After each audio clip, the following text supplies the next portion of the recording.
Your entire personality is a complete scam. The person you think you are right now, the one with the overwhelming anxieties, the embarrassing memories from 5 years ago, the constant exhausting worries about tomorrow, does not actually exist. It is a hallucination.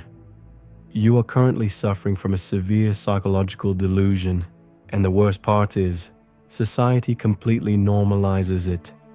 You think you are the voice inside your head. You're not. You are the hostage of that voice. I know that sounds insane.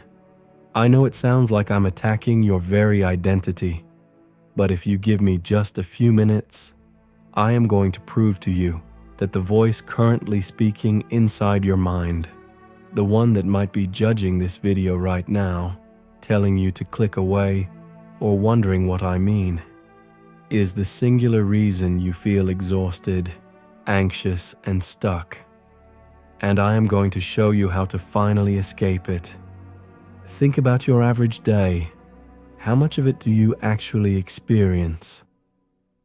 When you are taking a shower, are you actually feeling the water? Or are you aggressively winning a fake argument with a coworker that will never happen?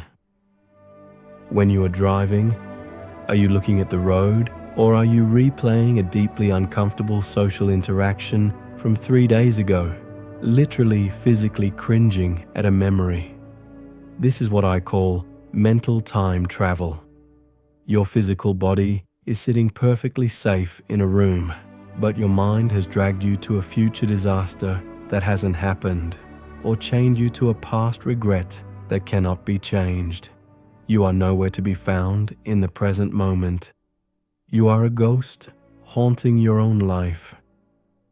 Most people spend their entire time on Earth completely identified with their mental roommate. When the voice in your head says, "I am a failure," you believe it as absolute gospel.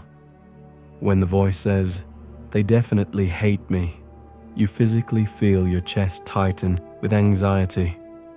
You have given a rogue, unmonitored narration system complete authority over your emotional state. But here's the single most important question you will ever ask yourself in your entire life. It is the question that shatters the delusion forever. Right now, listen to the chatter in your mind. Notice it. Hear it commenting on what I am saying. Now ask yourself, if you can hear the voice, who is listening? Let that sink in. If you are aware of the voice in your head, then you cannot be the voice. The ear is not the sound it hears. The eye is not the object it sees. And you are not the thought you observe. You are the awareness behind it. You are the silent, spacious presence that watches the thoughts happen. This realization is terrifying to most people, which is why they run from it. Because if you are not your thoughts, then who are you?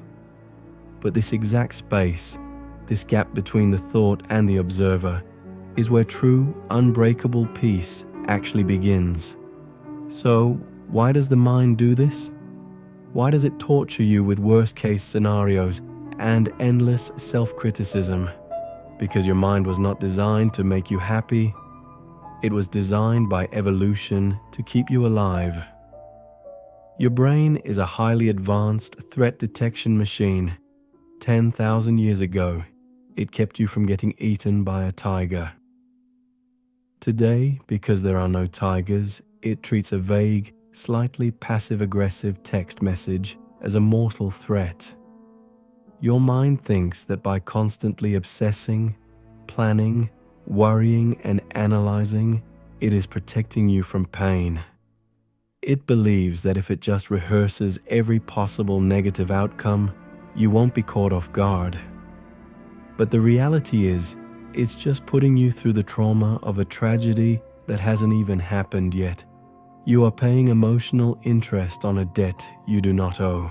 And here's the trap we all fall into. When we realize our thoughts are making us miserable, what do? We declare war on them. We try to force ourselves to be positive. We try to push the negative thoughts away. We suppress them. But fighting your mind is like trying to put out a fire with gasoline. The voice feeds on your attention. Resistance is engagement.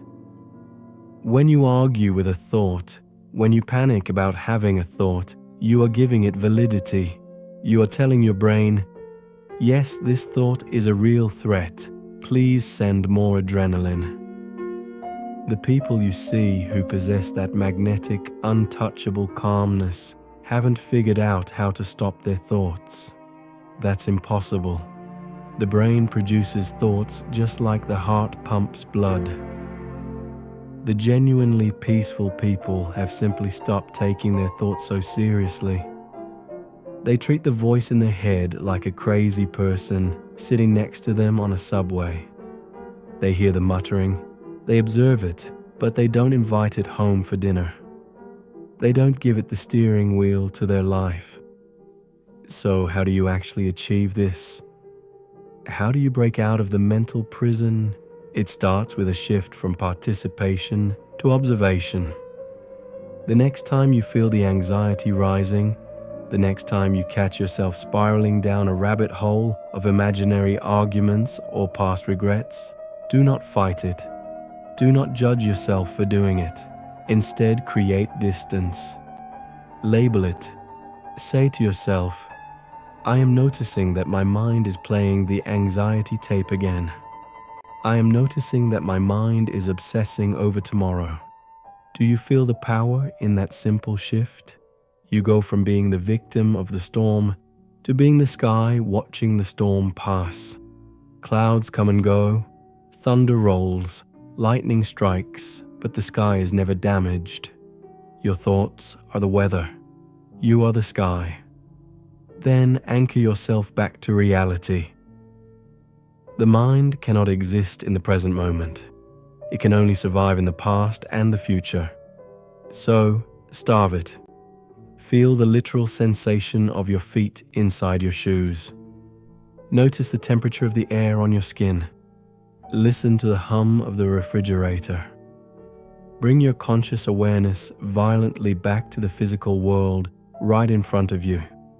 In this exact second, right now, as you listen to my voice, there are no problems. There are only problems in the mind's projection of the future or its obsession with the past. Here, right now, you are breathing. You are safe. You are simply existing. This is not a one-time fix. Your mind will try to drag you back into the illusion. It will scream at you that the things you are worrying about are urgent, that they demand your attention, that if you stop obsessing, your life will fall apart. Let it scream. Watch the tantrum. But do not participate. Every single time you catch yourself lost in thought and you gently pull your attention back to the present moment, you are doing a mental push-up. You are rewiring your brain. You are slowly dismantling the false identity that has kept you trapped in a state of baseline anxiety for years.